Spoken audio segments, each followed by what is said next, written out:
এই জন্য তো বাহলুল একজন আল্লাহর পাগল, রাস্তা দিয়া হাইটা হাইটা যায়, খেলার মাঠের কিনারায় দাঁড়ায় গেছে, ছেলেরা খেলাধুলা করে, ছোট্ট একটা বাচ্চা কিনারায় দাঁড়ায় আছে, ছেলেটার মন খারাপ। বাহলুল পাগলা কাছাকাছি গিয়া কে, বাচ্চা তুমি দাঁড়ায় আছো কেন? তোমার কাছে কি কোনো খেলার যন্ত্র নাই? তোমার মনটা খারাপ কেন? চেহারাটার মধ্যে বিষণ্ণতার ছাপ কেন? একটু বুঝেন, চেহারার মধ্যে বিষণ্ণতার ছাপ কেন? ছোট্ট বাচ্চা ডাক দিয়া কয়, আপনাকে তো চিনলাম না, আপনাকে দেখতে তো ভদ্রই মনে হয়, দেখলে তো বুজুর্গই মনে হয়, জ্ঞান তো বেশি মনে হইতেছে না। সুবহানাল্লাহ। ছোট বাচ্চা ডাক দেখে আপনাকে জ্ঞানী মনে হইতেছিল, কিন্তু এখন তো জ্ঞানী মনে হয় না, কারণ তোমার কাছে কি কোনো পয়সা নাই? তোমার খেলার যন্ত্র কিনিয়া দেই। এ মিয়া, বাপসাপ লইছো বুজুর্গের মতো, কিন্তু কথাবার্তায় তো বেশি একটা বুজুর্গ মনে হয় না। কয় কেন, কি হইছে? কয় তুমি কি জানো না আল্লাহ তোমাদেরকে খেলাধুলার জন্য পাঠায় নাই? আফাহাসিবতুম আন্নামা খলাকনাকুম আবাসা ওয়া আন্নাকুম ইলাইনা লা তুরজাউন। আল্লাহ অনর্থক বানায় নাই, ওয়া কারণে বানায় নাই, আল্লাহ তো বানাইছে বন্দেগী করার জন্য। ওই মুহূর্তে বাহলুল পাগলা ডাক দিয়াকে, বাবারে তুমি আমারে একটু ওয়াজ করো। সুবহানাল্লাহ কোন, সুবহানাল্লাহ জোরে কর, তোমার ওয়াজ কাজে লাগবে, তুমি আমার একটু ওয়াজ করো। কয় আপনারে কি ওয়াজ করুম? কয় তোমার মনের ভিতরে এত ভয় কেন? জাহান্নামের আগুনের ভয় কেমনে ঢুকলো? কয় আমি আমার মার দিকে তাকায় তাকায় জাহান্নামের আগুনের কথা ভিতরে ঢুকাইছি। কেমনে কেমনে ঢুকাইলে বলো? ওই বাচ্চায় ডাক দিয়া কয়, হুজুর কেমনে জাহান্নামের আগুনের ভয় ঢুকাইছি জানেন? তাহলে একটু দাঁড়ান, একটু বয়ান শুনিয়া যান। বাচ্চাটা বয়স্ক না কম বয়স্কের? বড় আলেম না কম কম ছোট মানুষ? আল্লাহু আকবার। ছোটর ভিতর থেকে কেমন কথা বাইরে হয়েছে। এরে মুসলমান বাবাজিরা রে, ওই ছোট্ট বাচ্চায় ডাক দিয়া কয়, বাহলুল তুমি আল্লাহর বড় বুজুর্গ ওলি, তবে শোনো। কয় কি শুনুম?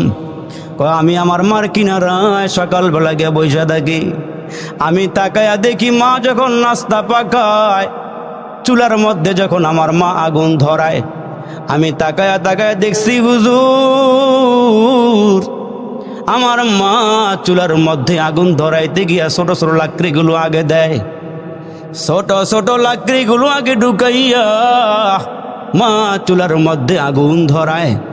আর ওই আগুনটা অনেক সময় রাখার জন্য পরবর্তী সময় বড় বড় লাকড়ি ঢুকাইয়া দেয়, দীর্ঘ সময় পর্যন্ত আগুন জ্বলে।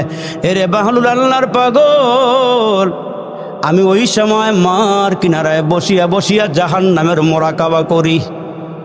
কারণ হইল আজকে আমার মা ছোট্ট লাকড়ি চুলার ভিতরে দিয়ে আগুন জ্বালায়, তারপরে বড় লাকড়িগুলো ঢুকাইয়া অনেক সময় পর্যন্ত আগুন জ্বালায়া রাখে।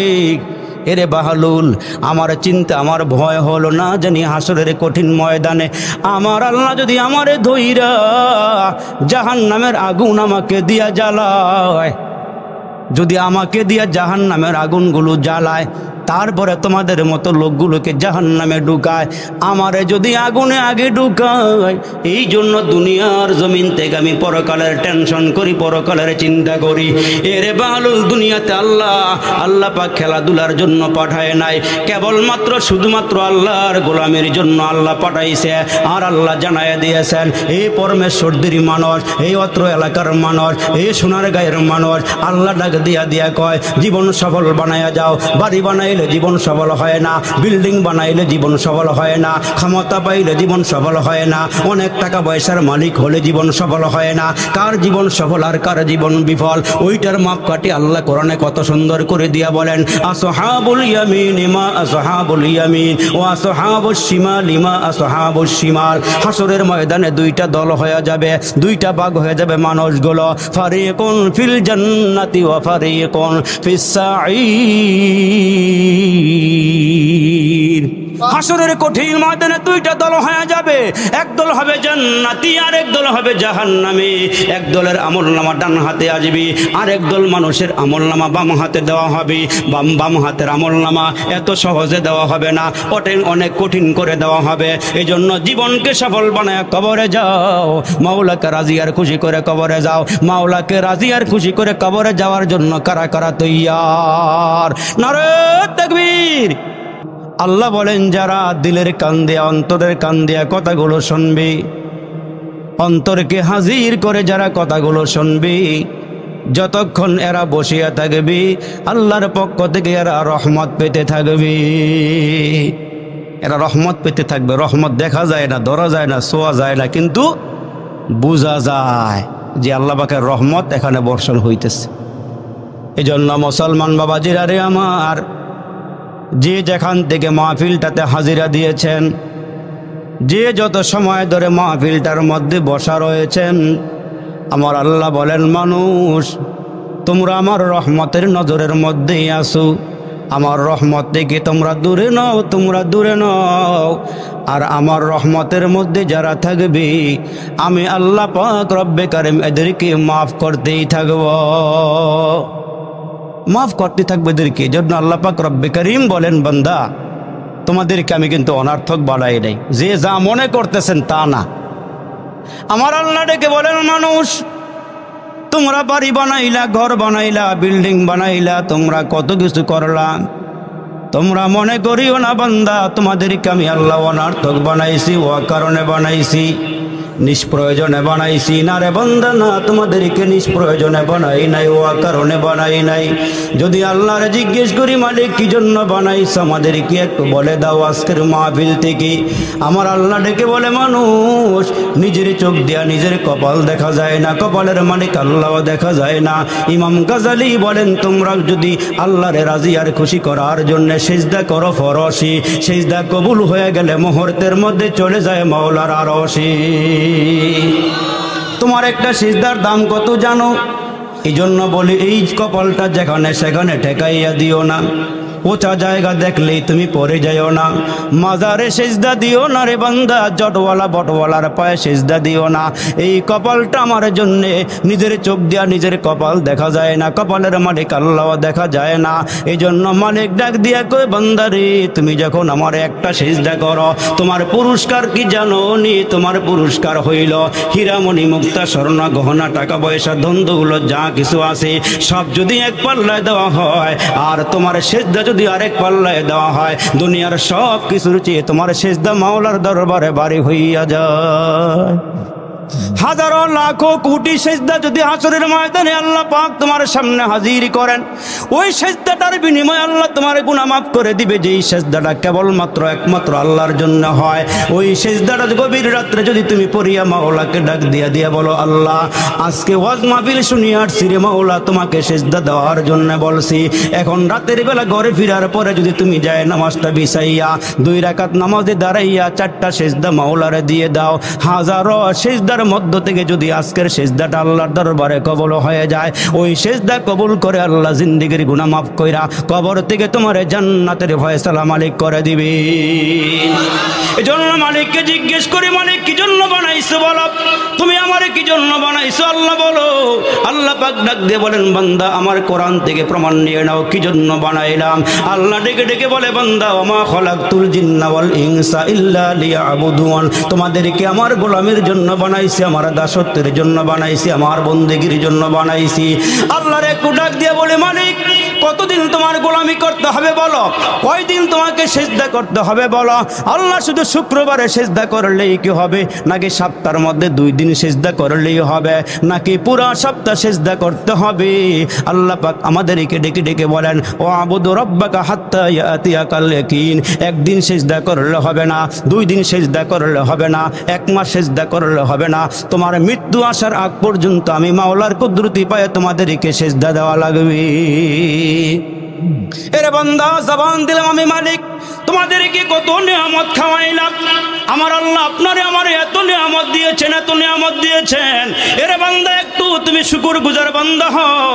আমার আল্লাহ ডেকে ডেকে বলে বান্দা তুমি আমার নিয়ামত খাইতে খাইতে খাইতে খাইতে দাঁতগুলো ক্ষয় করে ফালাইয়া আমি আল্লাহ 24টা ঘন্টা তোমার জিহ্বার দিকে তাকাইয়া থাকি, তুমি 24টা ঘন্টার ভিতরে আমার নিয়ামত খাইয়া একবার তুমি আমার শুকরিয়া আদায় করো। এত এত নিয়ামত তোমার আমি দিয়েছি। আল্লাহ এজন্য বলেন বান্দা আসমান থেকে যখন বৃষ্টি বর্ষণ হয়, বৃষ্টির ফোঁটাগুলো গণনা করিয়া কোনো দিন শেষ করা যাবে?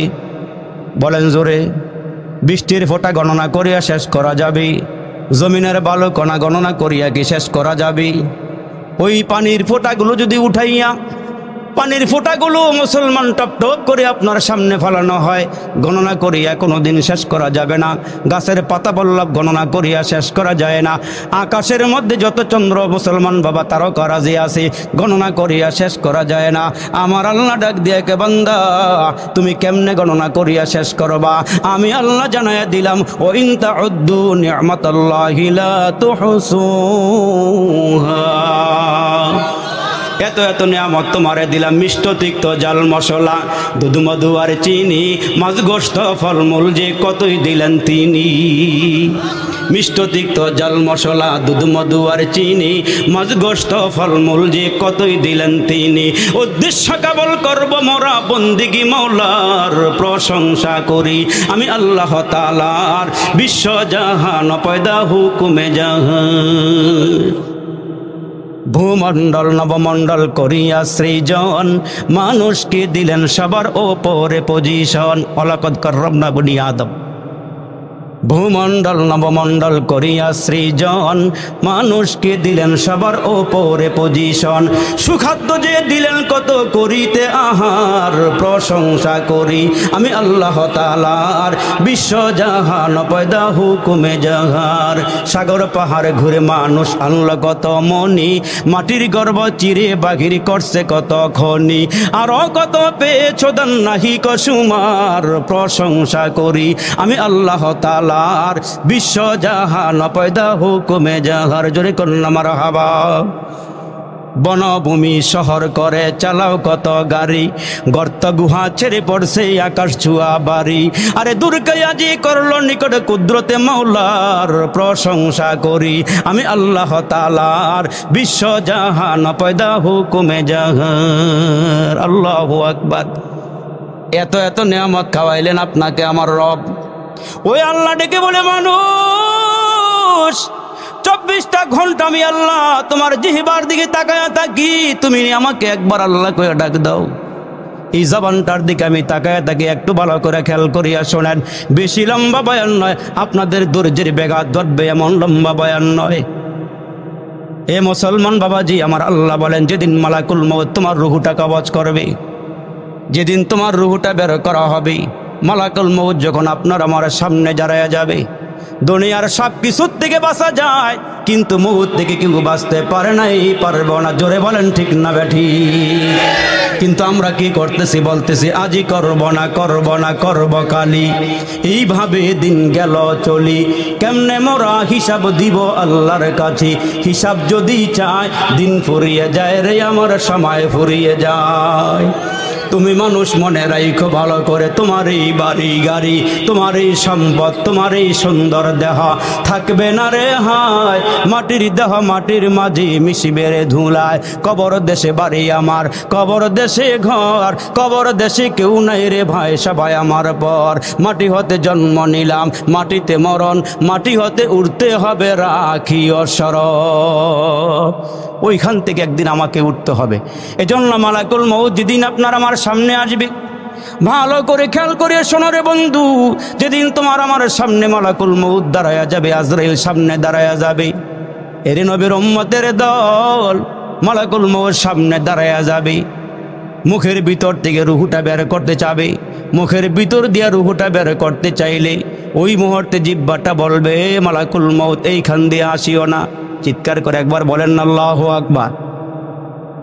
জিহ্বাটা ডেকে বলবে, হ্যাঁ মালাকুল মউত এইখান দিয়ে রুহু বের করিও না, এইখান দিয়ে আসিও না। কারণ এই বান্দা পরমেশ্বর দি মাদ্রাসার মাহফিলে গিয়া, মসজিদে গিয়া, মাদ্রাসায় গিয়া, নেক মজলিসের ভিতরে গিয়া, আলেম ওলামার মজলিসের মধ্যে গিয়া এই জিহ্বাটা নারায়া নারায়া মালিকের শুকরিয়া আদায় করেছিল। এই জিহ্বাটা নারায়া নারায়া আওয়াজ করে করে সুবহানাল্লাহর আওয়াজ দিয়েছিল। এই জিহ্বাটা নারায়া নারায়া আল্লাহু আকবার বলেছিল। এই বান্দা জিহ্বা নারায়া নারায়া কোরআন তেলাওয়াত করেছিল। এই জিহ্বা নারায়া নারায়া ইস্তেগফার পড়েছিল। এইখান দিয়ে রুহু বের করিও না, অন্য খান দিয়ে যাও। জোরে কন্না আল্লাহু আকবার। মালাকুল মউত মুখ দিয়া রুহু বের করতে পারে না।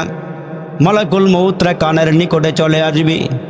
কানের পাশে আইসা বলবে, হ্যাঁ কান, তোর ভিতর দিয়া ঢুকিয়া রূহ বের করতে চাই। ওই কানটা ডেকে বলে, মালাকুল মউত এইখান দিয়ে আসিও না, কারণ এই বান্দা নীরবে নির্জনে বসিয়ে আওয়াজ ছাড়া কোরআন তেলাওয়াত শুনেছিল। এই বান্দা আলেম ওলামার বয়ান শুনেছিল, ভালো ভালো কথাগুলো শুনেছিল।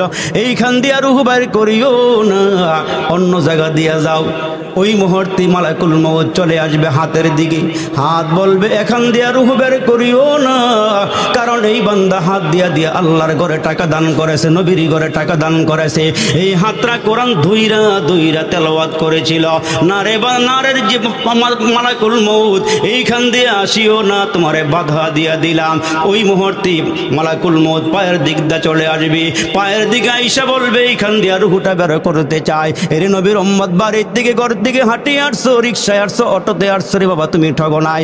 এই পায়ে হাইটা হাইটে যারা মাহফিল পর্যন্ত এসে হাজির হয়ে গেছ, পাও ডেকে ডেকে বলবে, মালাকুল মউত এইখান দিয়ে আসিও না। এই বান্দা পায়ে হাইটা হাইটা খানায় কাবাতে গিয়ে নামাজ পড়েছে, এই বান্দা পায়ে হাইটা হাইটা মসজিদে গিয়েছে, এই বান্দা পায়ে হাইটা হাইটা আল্লাহওয়ালার সঙ্গে দেখা করতে গিয়েছিল, এই পা হাইটা হাইটা বান্দা মাহফিল পর্যন্ত এসে গিয়েছিল। ওই মুহূর্তে মালাকুল মউত আল্লাহকে ডেকে বলবে, মালিক এই বান্দা রুহটা আমি কেমনে বাহির করব? এরে মালিক বাহির করব কেমনে? রুহুটা তো বের করতে পারতেছি না। ওই মুহূর্তে মালাকুল মউত থ খায়া দাঁড়িয়ে যাবে। আমার আল্লাহ বলবে, মালাকুল মউত রুহুটা বের করতে পারো না, একটা কাজ করো। এই বান্দা ইসলাম গ্রহণ করেছি, লা ইলাহা ইল্লাল্লাহর আওয়াজ দিয়েছে, মুহাম্মদকে নবী বলে মাইনা নিয়েছে, এই বান্দাকে কষ্ট দিও না, তুমি বান্দার সামনে দাঁড়াইয়া যাও। আল্লাহ রুহুটা কেমনে বাহির করবা? আরে রুহু তো বাহির হতে চায় না। 60 বছর 70 বছর পর্যন্ত দেহের সাথে রুহুর একটা সম্পর্ক হয়ে গেছে, এখন রুহুটা দেহ ছাড়িয়া বের হতে চায় না, রুহুটা বের হতে চায় না, বড় সম্পর্ক, বড় মোহাব্বত হয়ে গেছে। এর নবীর উম্মতের দল আমার আল্লাহ ডেকে বলবেন, মালাকুল মউত রুহুটা বের করতে পারবা? আমার এক বান্দার সামনে একটা কাজ করো। কাজ করো? কি কাজ করবো রে মালিক? একটা কাজ করো, তোমার হাতের তালুর মধ্যে কালিমাটা লেখা আমার বান্দার সামনে তুলিয়া ধরো। বান্দার সামনে কালিমাটা লেখা তুলিয়া ধরো। যখন আপনার আমার সামনে কালিমাটা লেখা লা ইলাহা ইল্লাল্লাহ, পাশে আছে মুহাম্মাদুর রাসূলুল্লাহ সাল্লাল্লাহু আলাইহি ওয়াসাল্লাম, কালিমাটা যখন লিখিয়া ধরবি, বান্দা ভিতর থেকে বের হওয়ার জন্য ছটপট করবি। আমার আল্লাহ বলবে, মালাকুল মউত রুহুটা বাইর করবা? কয় হ্যাঁ আল্লাহ, রুহুটা বাইর করবো। একটা কাজ করু, আমি মালিক একটা ওয়াদা করেছিলাম, ইন্নাল্লাযীনা ক্বালু রাব্বুনাল্লাহ সুম্মা ইসতাকামু তাতানাজ্জালু আলাইহিমুল মালায়েকা আল্লা তাখাফু ওয়া লা তাহজানু ওয়া আবশিরু বিল জান্নাতিল্লাতী কুনতুম তুআদুন। বান্দার আমি একটা আওয়াজ দিয়েছিলাম, তার সামনে মালাকুল মউতকে আল্লাহ বলবেন, তার সামনে আমি জান্নাতরা তুলিয়া ধরব ঘোষণা দিয়েছিলাম। ওই মুহূর্তে জিবরাইল বলেন, আজরাইল বলেন, ও আল্লাহ কেমনে জান্নাত তুলিয়া ধরব? কয় হ্যাঁ জান্নাতরা আমি তার সামনে এনে দিচ্ছি। যখন বান্দা জান্নাতের দিকে তাকায়া থাকবি, জান্নাতের দিকে তাকায়া বলবে, হারে রাসূল বলেছিলেন, মা লা আইনুন রাআত ওয়ালা উযনুন সামিআত ওয়ালা খাতারা আলা কলবি বাশার। আমার আল্লাহ আমারে জান্নাত দান করবেন, যে জান্নাত মানুষ কোনোদিন চোখে দেখে নাই, কানে শোনা, অন্তরে কল্পনাও করে নাই, এমন জান্নাত আমার আল্লাহ বানায় রেখেছেন। জান্নাতরা সামনে তুলিয়া ধরবি, তখন বান্দার আশপাশে কি আছে বান্দা টের পাবে না। রুহুটা বের হবে তো আমার আল্লাহ সঙ্গে সঙ্গে জান্নাতের মেহমান বানায়া দিবে। মুসলমান ভাইরা রে আমার, আজকে ওয়াজ শোনার সুযোগ পাই না, নামাজ পড়ার সুযোগ পাই না, আলেমুল আমার সঙ্গে দেখা করার সুযোগ পাই না, কারণ আমার দোকানে আমাকে বসতে হয়, অফিসে বসতে হয়, চাকরির মধ্যে যেতে হয়, ব্যবসা করতে হয়। দুনিয়াটার মধ্যে আপনাকে আমাকে এমন করে ধরছে, পাকড়াও করিয়া ধরছি। দুনিয়া আমাকে ছাড়ে না, এই জন্য আমি আল্লাহরে ধরতে পারি না। ইস দুনিয়া কি দুস্তি মিসলে কাগজ ফুল হয়, দেখনে মে খুশনুমা হয়, ভূ মগর কুছ ভি नहीं, जागना है जाग ले अफलाक की साया तले, हशर तक सोना पड़ेगा खाक के साया तले। जगह जी लगाने की दुनिया नहीं है, ये इबरत की जहाँ है तमाशा नहीं है। चल मुसाफिर बंदगा टूरी बहु दूर तक जाना है, आज भी जाना कल भी जाना, जाना तेरा दूर है। मौत कासिन कुल्लु नासिन शारेबू, कब्र बैतिन कुल्लु नासिन दाखिलून। अल्लाहु আকবার বলেন। মালাকুল মউত যে কোনো মুহূর্তে দাঁড়ায়া যাবে, যে কোনো মুহূর্তে আপনারে আমারে নিয়ে যাবে। নেওয়ার আগে আগে আগে আগে একটু হিসাবটা মিলাইয়া যান। আহারে কি আমল করলাম, আমল নামার মধ্যে আমল আছে না সওয়াব আছে না গুনাহ আছে, একটু হিসাব মিলাইয়া যান। নিজের হিসাবটা নিজে করিয়া যান। কি আমল করেছি, কতগুলো গুনাহ আমরা করেছি, আমার আল্লাহ আমারে ক্ষমা করবনি, আমার আল্লাহ আমারে মাফ দিবেনি। ওই মালিকের দয়া কি আমার উপর হবে নি, মালিককে আমারে মাফ করবেনি, জান্নাত দিবেনি, পরকালে আমারে আল্লাহ আদর করবেনি, ভালোবাসবেনি। নিজের হিসাবটা নিজে একটু মিলাইয়া কবরে যাও। আল্লাহ বলেন তোমাদেরকে আমি এত মোহাব্বত করি, এত ভালোবাসি রে বান্দা, তোমার মা তোমারে পেটে লইছি, এক ফোঁটা নাপাক পানি হইয়া তুমি যখন মার উদরে মার রেহেমে গেলা। এরে বান্দা, মায়ের পেটে 10 মাস 10 দিন থাকার কারণে তোমার মা তোমার জন্য কত কষ্ট করে, তোমার মা তোমার জন্য পেরেশান হয়ে যায়। রাত্র বেশি হয়ে গেলে তোমার মা তোমার জন্য ছটফট করে ঘুমায় না রে বান্দা। কিন্তু তোমার মা তো তোমারে চোখ দেয় নাই, তোমার মা তো তোমারে নাক দেয় নাই, তোমার মা তো তোমারে কান দেয় নাই, চোখ দেয় নাই, হাত দেয় নাই, পা দেয় নাই। এগুলো না দেওয়ার পরেও তোমার মা তোমারে এত মায়া করে, এত মোহাব্বত করে। আর আমি আল্লাহ তোমারে এত কিছু দিলাম, আমার বোঝে তোমার প্রতি কোনো মোহাব্বত নাই। এরে বান্দা, তোমার আব্বা তোমার জন্য এত বাসানো হতে পারে নাই, তোমার মা তোমার জন্য এত বাসানো হতে পারে নাই। এখানে কেমন কোনো বাবা আসেননি যে সন্তানটারে ঘরের মধ্যে ঢুকাইয়া দরওয়াজা বাহির থেকে বন্ধ করে, জানালা বাহির থেকে বন্ধ করে, বিষাক্ত একটা সাপ ছেড়ে দিবেন, আমার সন্তানকে সাপে কামড়াইয়া মেরে ফেল। এমন নিষ্ঠুর বাবা কিন্তু এখানে নাই। কেন নাই, কেন নাই জানেননি? বাবা তো সন্তানকে মোহাব্বত করে, বাবা তো সন্তানকে আদর করে, মায়া করে। এই জন্য বিষাক্ত সাপ দিয়া সন্তানকে কামড় খাওয়াইতে পারে না। আমার আল্লাহ ডাক দিয়া কয়, মানুষ তোমার আব্বা আম্মার থেকে আমি মাওলা তোমারে কোটি কোটি গুণ বেশি মোহাব্বত করি। এজন্য তো আল্লাহ ডাক দিয়া বলেন, ইয়া আইয়ুহাল ইনসান মা গররাকা বিরাব্বিকাল কারীম। ওই কারীম রব ডেকে ডেকে বলেন, বান্দা না চাওয়ার আগে তোমারে কান দিলাম, না চাওয়ার আগে তোমারে হাত দিলাম, অঙ্গ প্রত্যঙ্গ দিলাম, বান্দা তুই কোথায় গিয়া গুনাহ করস? এ বান্দা আমি তো সব দেখি। দুনিয়ার কেউ না দেখলো দেখেন কি? আওয়াজ করে বলেন না দেখেন কি? আল্লাহ বলেন, বান্দা সাগরের অতল গহ্বরে কালো পাথরের ভিতরে কালো পিপি লেগা কেমনে হাঁটা আমি আল্লাহ তাও দেখি। এরে বান্দা কোন জায়গায় গিয়া গুনাহ করবি? আমার কুদরতি চোখ ফাঁকি দেওয়ার মতন ক্ষমতা তোর না, আমি সব কিছুই দেখি। আমি দিনের বেলা যেমন দেখি, রাতের বেলাও তেমন দেখি। আমি কাছে যেমন দেখি, দূরেও তেমন দেখি রে বান্দা। আমি মাওলার কুদরতি চোখ ফাঁকি দেওয়ার মতন ক্ষমতা তোদের নাই। এজন্য মুসলমান বাবাজিরা পায়ে হাত দিয়া বলিয়ে যায়, গুনাহ করবে এমন জায়গায় গিয়া গুনাহ করো যেই জায়গার মধ্যে আল্লাহ দেখে না। এমন পৃথিবীর কোনো জায়গা নাই, আসমানের উপরেও নাই, জমিনের নিচেও নাই, সাগরের মধ্যেও নাই, পাহাড়ের চিপায় চাপায়ও নাই। কোন জায়গার মধ্যে গিয়া গুনাহ করবেন? আল্লাহকে আমি সব দেখি, সব দেখি, আমার আল্লাহ সব দেখি, আমার আল্লাহকে আমি সব দেখি। এজন্য আব্বা যখন তার ছোট্ট সন্তানকে নিয়ে চুরি করার জন্য রওনা দিছি, ঘরের শীত কাইটা আব্বা ঘরের ভিতরে ডুইকা গিয়া বাচ্চাটারে বাহিরে দাঁড়া করায় বলে গেছে, বাবা রে বাহির থেকে কেউ আসলে আমার একটু ইঙ্গিত দিও, আমি যেন ভিতরেই থাকতে পারি, মানুষের হাতে ধরা না খাই। আব্বা ঠিক আছে। আব্বা যখন শীত কাইটা ঘরের ভিতরে ঢুইকা গিয়া মাল সামানাগুলো সব একত্রিত করে বের হবে, ভিতর থেকে বাবা সন্তানকে ডাক দিয়ে, বাবারে দেখতো চতুর্দিকে নজর বুলে কেউ দেখেনি। সন্তানটা বাহিরে দাঁড়ায় বলে, ইয়া আবি ইয়া আবি ইয়া রানা আহাদুন, ইয়া আব্বা। একজন দেখতেছে দেখতেছে বাহির থেকে সন্তান দাঁড়ায় যখন বলছে, একজন দেখতেছে, ইয়া আবি কয়ে ডাক দিছে, আমার বাবা, হে আমার আব্বাজি। বাহির থেকে একজন দেখতেছে, লোকটা ঘরের মাল সামানা লইয়া শীতের একবারে মুখ বরাবর এসে গেছে, মাল লইয়া বের হয়ে যাবে। কিন্তু যেই মাত্র সন্তান বলেছে দেখতেছে বাবা একজন, ওই চোরাই ভিতরে আবার দৌড় মারছে। অনেকক্ষণ ভিতরে অপেক্ষা করে আবার মুখের কাছে আইসা কয় কিরে এখনো কি দেখে? কয় হ্যাঁ দেখে। আব্বা মালটা ভিতরে রাইখা আস্তে আস্তে মাথাটা মুখের কিনারায় দিয়া নিজে উকি দিয়া এদিক সেদিকে দেখে আসলে কেউ আসেনি। দেখে বাহিরে কেউ নাই। ভিতর থেকে বাহিরে আইসা ছেলেকে ধমক দে, বলে বেটা কত আগে বাড়ি যাইতাম, মাল খালাস করিয়া নিয়ে যাইতাম, তুই বললি একজন, বলে দেখে কই কোনো মানুষ তো না। ছেলেটা ডাক দিয়া কে বাবাজি আমি ছোট্ট হইতে পারি কিন্তু মাওলারে চিন্না ফেলাইছি। দুনিয়ার কেউ না দেখলো, একজন তো দেখে, তিনি কে? এ পরমেশ্বরদের যুবক জোরে আওয়াজ করে বলো তিনি কে? ওই আল্লাহ সব সময় দেখে। আল্লাহ বলেন তোমার মনের খবর আমার জানা আছে। এই জন্য তো বাহলুল একজন আল্লাহর পাগল, রাস্তা দিয়া হাইটা হাইটা যায়, খেলার মাঠের কিনারায় দাঁড়ায় গেছে। ছেলেরা খেলাধুলা করে, ছোট্ট একটা বাচ্চা কিনারায় দাঁড়ায় আছে। ছেলেটার মন খারাপ। বাহলুল পাগলা কাছাকাছি গিয়া কে বাচ্চা তুমি দাঁড়ায় আছো কেন? তোমার কাছে কি কোনো খেলার যন্ত্র নাই? তোমার মনটা খারাপ কেন?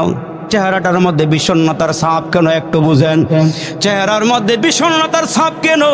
ছোট্ট বাচ্চা ডাক দিয়া কয় আপনাকে তো চিনলাম না, আপনাকে দেখতে তো ভদ্রই মনে হয়, দেখলে তো বুজুর্গই মনে হয়, জ্ঞান তো বেশি মনে হইতেছে না। সুবহানাল্লাহ। ছোট বাচ্চা ডাক দেখে আপনাকে জ্ঞানী মনে হইতেছিল কিন্তু এখন তো জ্ঞানী মনে হয় না, কারণ তোমার কাছে কি কোনো পয়সা নাই? তোমার খেলার যন্ত্র কিনিয়া দেই। এ মিয়া বাপসাপ লইছো বুজুর্গের মতো কিন্তু কথাবার্তায় তো বেশি একটা বুজুর্গ মনে হয় না। কয় কেন কি হইছে? কয় তুমি কি জানো না আল্লাহ তো আমাদেরকে খেলাধুলার জন্য পাঠায় নাই। আফাহাসিবতুম আন্নামা খলাকনাকুম আবাসা ওয়া আন্নাকুম ইলাইনা লা তুরজাউন। আল্লাহ অনার্থক বানায় নাই, ও কারণে বানায় নাই, আল্লাহ তো বানাইছে বন্দেগী করার জন্য। ওই মুহূর্তে বাহলুল পাগলা ডাক দিয়া কে বাবারে তুমি আমার একটু ওয়াজ করো। সুবহানাল্লাহ কোন, সুবহানাল্লাহ জোরে কর। তোমার ওয়াজ কাজে লাগবে, তুমি আমার একটু ওয়াজ করো। কয় আপনারে কি ওয়াজ করুম? কয় তোমার মনের ভিতরে এত ভয় কেন? জাহান্নামের আগুনের ভয় কেমনে ঢুকলো? কয় আমি আমার মার দিকে তাকায় তাকায় জাহান্নামের আগুনের কথা ভিতরে ঢুকাইছি। কেমনে কেমনে ঢুকাইলা বলো? ওই বাচ্চায় ডাক দিয়া কয় হুজুর কেমনে জাহান্নামের আগুনের ভয় ঢুকাইছি জানেন? তাহলে একটু দাঁড়ান, একটু বয়ান শুনিয়া যান। বাচ্চাটা বয়স্ক না কম বয়স্কের? বড় আলেম না কম কম ছোট মানুষ? আল্লাহু আকবার। ছোটর ভিতর থেকে কেমন কথা বাইর হয়েছে। এরে মুসলমান বাবাজিরা রে,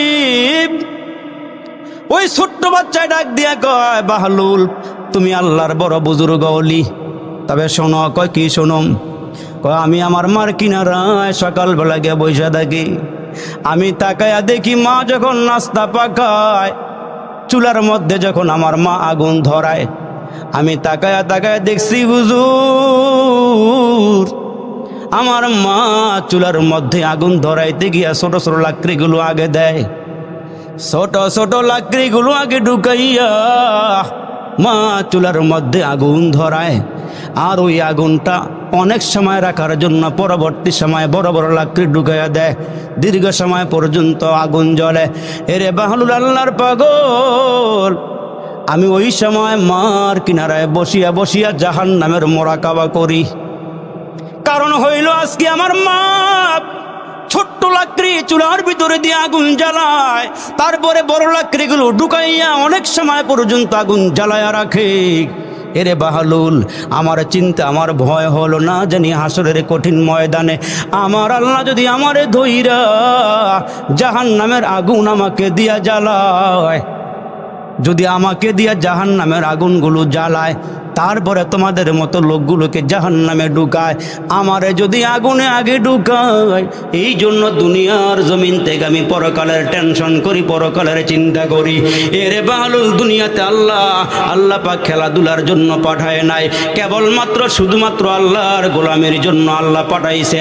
আর আল্লাহ জানাইয়া দিয়েছেন এই পরমেশ্বরদের মানুষ, এই অত্র এলাকার মানুষ, এই সোনারগাঁয়ের মানুষ, আল্লাহ ডাক দিয়া দিয়া কয় জীবন সফল বানায়া যাও। বাড়ি বানাইলে জীবন সফল হয় না, বিল্ডিং বানাইলে জীবন সফল হয় না, ক্ষমতা পাইলে জীবন সফল হয় না, অনেক টাকা পয়সার মালিক হলে জীবন সফল হয় না। কার জীবন সফল আর কার জীবন বিফল, ওইটার মাপকাঠি আল্লাহ কোরআনে কত সুন্দর করে দিয়া বলেন, আসহাবুল ইয়ামিন মা আসহাবুল ইয়ামিন ওয়া আসহাবুশ শিমাল মা আসহাবুশ শিমাল। হাসরের ময়দানে দুইটা দল হয়ে যাবে, দুইটা ভাগ হয়ে যাবে মানুষগুলো, ফারিকুন ফিল জান্নাতি ওয়া ফারিকুন ফিস সাঈর। হাসরের কঠিন ময়দানে দুইটা দল হয়ে যাবে, এক দল হবে জান্নাতি আর এক দল হবে জাহান্নামী। এক দলের আমলনামা ডান হাতে আসবে, আর এক দল মানুষের আমলনামা বাম হাতে দেওয়া হবে। বাম হাতের আমলনামা এত সহজে দেওয়া হবে না, অনেক কঠিন করে দেওয়া হবে। এই জন্য জীবনকে সফল বানায় কবরে যাও, মাওলাকে রাজি আর খুশি করে কবরে যাও। মাওলাকে রাজি আর খুশি করে কবরে যাওয়ার জন্য কারা কারা তৈয়ার? নারে তাকবীর। হুজুর কেমন আছেন? আলহামদুলিল্লাহ, একজন বড় ব্যক্তি, মাশাআল্লাহ, আলহামদুলিল্লাহ। হযরতকে দেখে তো আমি আশ্চর্য হয়ে গেলাম যে হুজুর এরা পাইল কই।